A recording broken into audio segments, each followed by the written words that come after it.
What's going on, everybody? How we doing? It's your boy JC reporting back live with gaming news. People are often kind of wondering why it's so quiet over on the Ubisoft's end.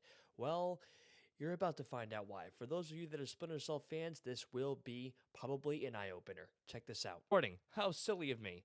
Let's see here. We got this. We're up. All right, let me see here. So here we go. So, Leaker shares bittersweet news for Splinter Cell fans. This is on Game Rant, okay? Splinter Cell Remake.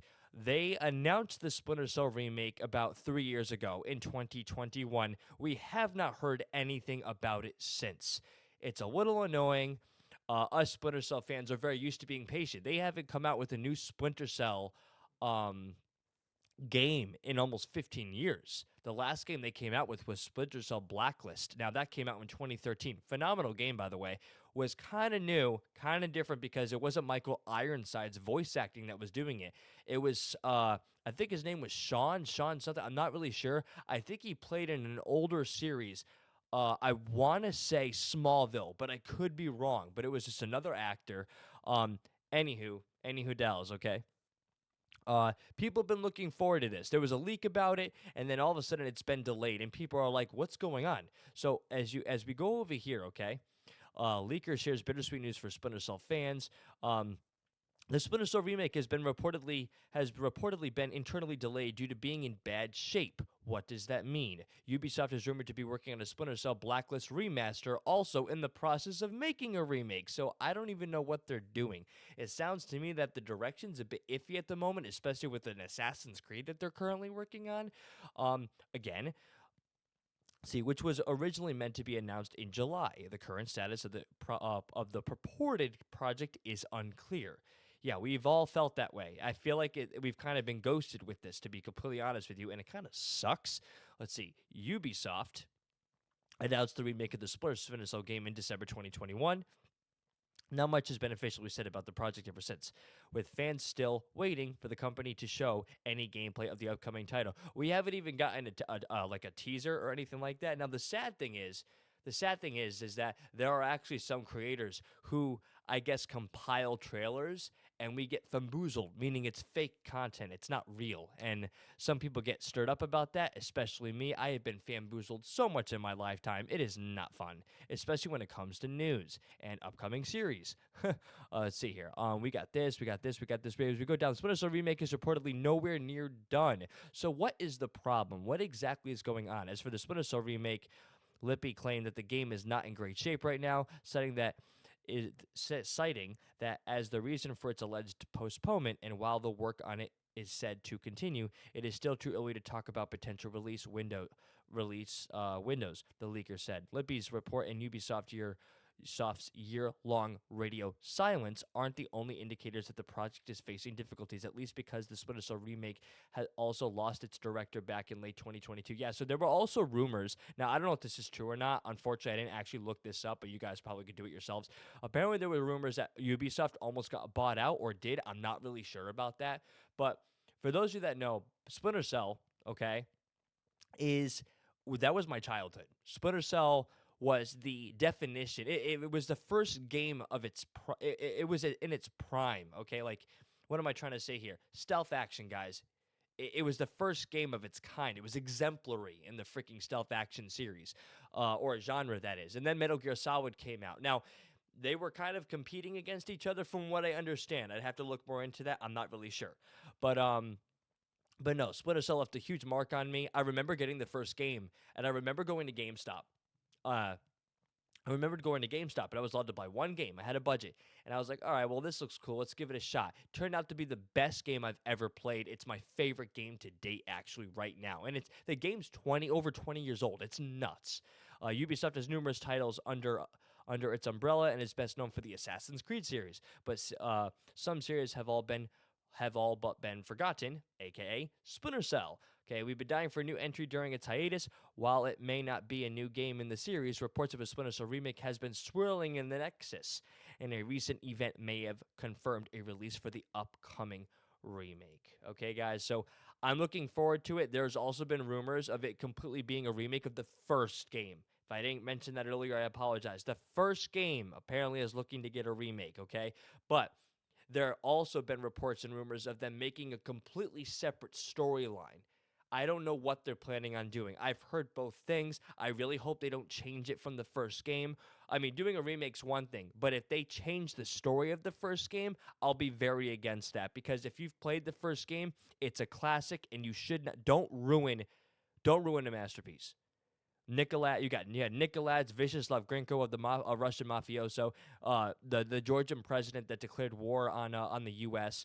Splinter Cell, the tactics, freaking uh, just don't ruin. Don't screw with the original. Just don't do it. We have a tendency to just really do that kind of stuff, and it really pisses me off. Um, and we kind of run out of ideas. We're not creative anymore. We keep doing remakes, especially with movies today. Like, what the hell's going on here? And the remakes suck. Like, they just downright suck. So now, carrying on with that, we want to know why these things are getting delayed. Okay. Now, here's the thing here. Now we want to go over here. Where is it? There we go. There we go. Now I've been looking into reasons why this game can be potentially getting delayed. And then this came up, and this was so eye-opening. I didn't even know what it meant at the time, so I had to do some research, which I will be sharing with you. Didn't even know it was a thing, but apparently it's called microtransactions, and this microtransaction term is actually a marketing concept, and it applies to like GTA, freaking oh my gosh, what's that game called that everyone loves to play? Fortnite, and Call of Duty even. So check this out. I want you guys to see this for yourselves. Monetize it. They can't figure out how to shove microtransactions into the game to ruin Sam Fisher. That's why we haven't been working on a Splinter Cell remake for a couple years now. The rumor around town is that they haven't come out with a new Splinter Cell game in like 15 years because they can't figure out how to monetize it. They can't figure out how to shove microtransactions into the game to ruin Sam Fisher. That's why we haven't gotten any more Splinter Cell. It's not because of a lack of the fan base wanting it. No. We all want more Splinter Cell. If you've never played Splinter Cell, you should. Sam Fisher is one of the most badass video game characters to ever exist. So yeah, they're making a remake, and I mean, I hope it's good. I hope they don't shove microtransactions in there. But like I said, the reason they haven't made a new game is because they can't figure out how to nickel and dime you. Ubisoft has been working on a Splinter Cell. It makes sense what he's saying for a couple years because the rumor, it makes sense what they're saying, because from what I gathered from that, and based on the trend of how games have gotten, developers have become way too money oriented, especially with Call of Duty. You've got games like Call of Duty. They're coming out with a game every year or two. They claim to be putting their heart and souls into the game. That's what you would want, right? The beta comes out, the beta's perfect. Then all of a sudden, you play the actual gameplay. The aesthetics, everything looks great, but the gameplay sucks. It's awful. The actual gameplay is an utter failure. I still think, in my opinion, that the Modern Warfare 2019 was the best remake of, like, out of the whole COD series. But taking that into account, games have gotten companies like Activision, they've gotten way too greedy. It's all just shoving money in our face. It's all just a money grab these days.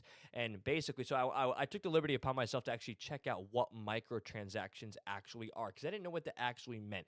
And right here, okay, as you can clearly see right here, I know you guys could see this, microtransactions refers to a business model where users can purchase in-game virtual goods with micropayments. Microtransactions are often used in free-to-play games to provide a revenue source for the developers, while microtransactions are a staple of the mobile app market. They are also seen on PC software, such as Valve's System Digital Distribution platform, as well as console gaming. So yeah, like you got Fortnite, you got the mobile apps on your phone, the little stuff, like the loot boxes you get, like Candy Crush and all that, like all that stuff is microtransactions. And what they're trying to do is implement that in Splinter Cell to make more money. But the problem with that, the downside of that is, like, yeah, for the developers making money, yeah, that's all good and done, right? But some people don't want to always have to feel the obligation to spend money on something that they just want to play. So you have all these games, like, for example, if they incorporate multiplayer in Splinter Cell, right? They're going to basically make you feel obligated to, oh, well, you need to purchase this to get a better edge on other players in the game, when you just want to play the game. and then it's kind of putting players at a less fair of an advantage, because you've got these people that are way more competent because of the stuff that they're actually choosing to buy. Now, that's just my personal opinion. I feel that microtransactions can also be a disadvantage to players, and also an advantage mainly just for the developers, because they're making money on the side from all these little transactions that people are depositing toward the developers. They're getting support, and I get that. But at the same time, it is kind of annoying when it could potentially take away from the player's experience. Like Fortnite, you have these things that Fortnite. Here, let me see if I could get this up here. No, it's not here. I don't have it here. No, okay, well, I could just do it this way. Yeah, so right here, microtransactions are great for game companies, less so for players. Yeah, because they have to spend money in order to enjoy the game. Like for freaking what's it called? Fortnite. My wife plays Fortnite. She pays for the skins.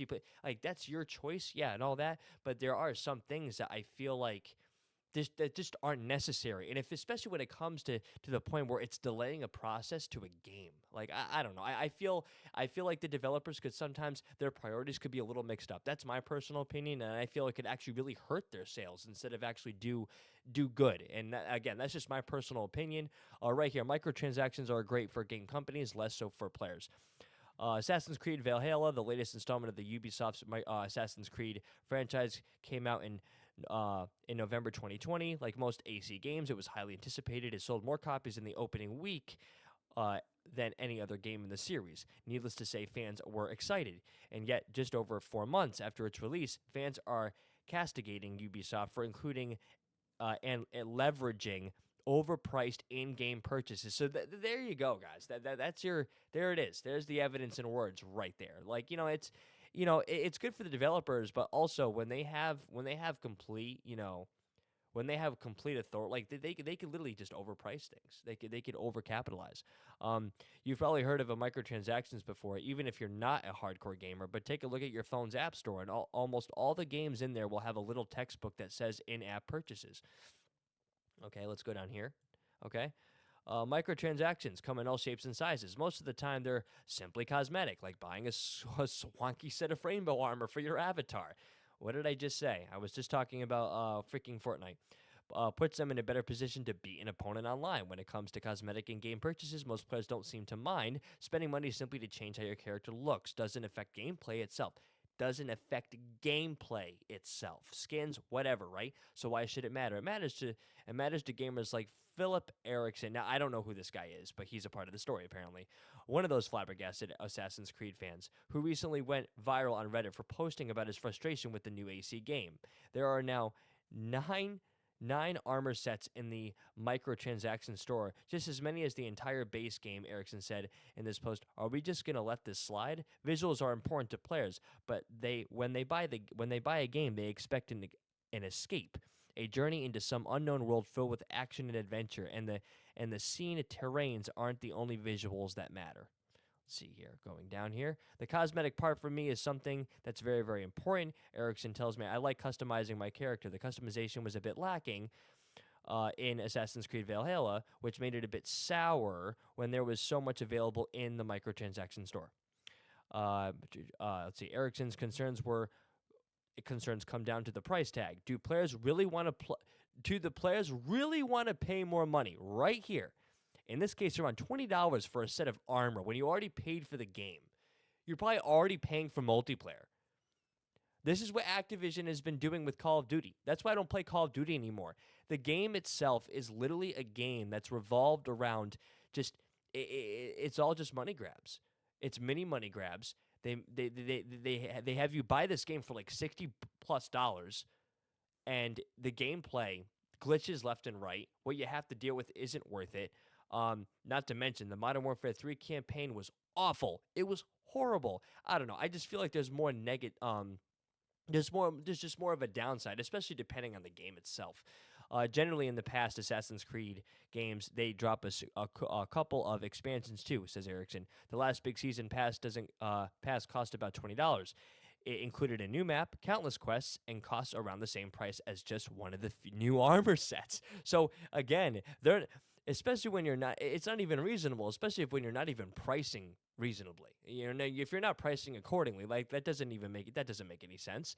To go by the replies of Eric's original Reddit post, a lot of AC fans feel similarly about Ubisoft's microtransactions in the new game. One reply stuck out in particular. Let's see what this is about. This is why I wait a year or so until it's dirt cheap on Steam. Wrote no help underscore desk. I'll pay what I feel is an honest price if they're going to nickel and dime me at every turn. Yeah, it's just, and that's kind of what games, especially free-to-play games, like, it just, that's the problem with games today, with multiplayer games. Like, these companies I feel, in my personal opinion, get way too greedy. They get way too greedy. They make it a money grab, and they're overcharging you for a game. Sometimes the mechanics and the gameplay needs way more work, and they're charging you for extra for all these like accessories, and it's just not worth it. Players just want a chance to customize the main character without a feeling like they have to empty their wallets to do so. So yeah, that basically just sums it up there with the whole Splinter Cell thing. So if that's their plan to add microtransactions and they're having trouble really to decide, or like, they're trying to squeeze those in there, I really hope. I'm all for supporting developers, but here's my thing: make it justifiable.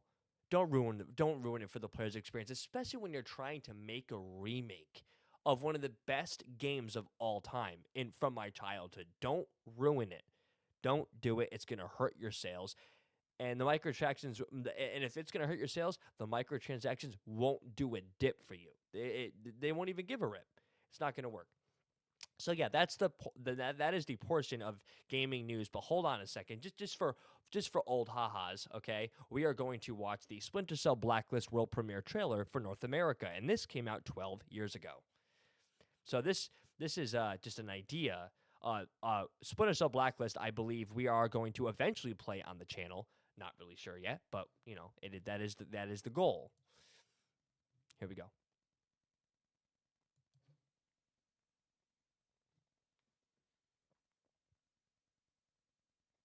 Another huge setback for the CIA. An American in Washington State, more rumors of the Blacklist. Gentlemen, the Blacklist is real. Rogue intel agencies like Third Echelon are the problem here, not the solution.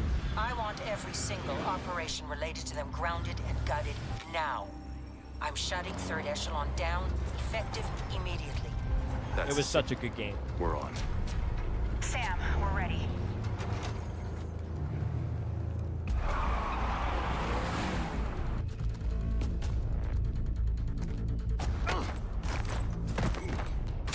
Sam, we've got a problem. I think they're moving up.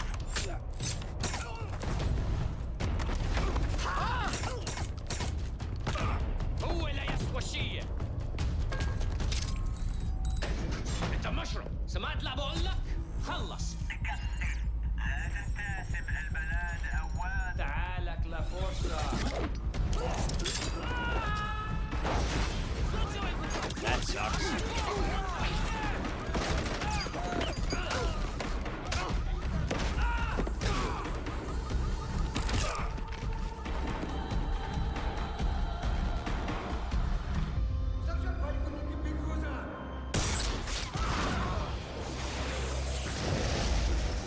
Sam, you in one piece? Yeah. But I need options. Graham? The closest exit point is the roof of the south wing.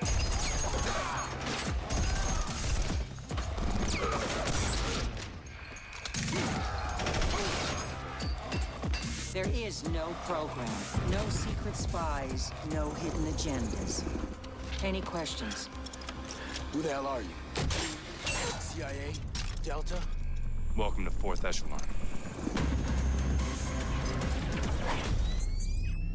Now, I'm not going to spoil anything, but a lot of those characters in that trailer carried over from the previous game. The series itself is remarkable. I highly encourage you guys to look into it for yourselves. If you've never heard of Splinter Cell, you are missing out. Again, it left a huge mark on my childhood. Huge mark. It was so hard, but I loved it. I didn't want to give up. It actually got to a point where I was kind of obsessed with it because I was only allowed to play. When I was a kid, I was only allowed to play on the weekends because my parents wanted me to focus on school and stuff. Not a bad thing, but I had a very hard time balancing stuff. It was a way of escape for me, though. So, yeah, no, I got so good at the game to the point where if there was like a Splinter Cell league, I would qualify to try to be a pro or something. I was that disgusting at it. And then obviously things changed. I grew up, college, going through my 20.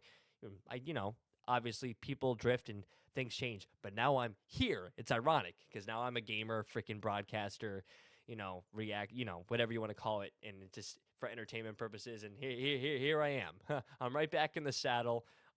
Couldn't be happier either. So, couldn't be happier. So, yeah. So, guys, that is your gaming news portion of the stream. We have next reaction videos, funny reaction videos of funny fails. Okay, we're gonna do that. Okay, and I will be taking these segments accordingly and making them individual installments for all you guys. I'm going to be taking a little bit of a different direction for my content a little bit moving forward, just due to, reflecting on my channel, what I can do to better myself as a broadcaster for you guys, because, again, making content for you guys is my passion, and I want to be able to make sure that I am able to deliver unique but quality content and the best content that I can, okay? Yeah, but yeah, as always, I'm JC. Let's get right to it. Stay tuned until next time, all right? Here we go, guys. Let's get right into the next one, all right?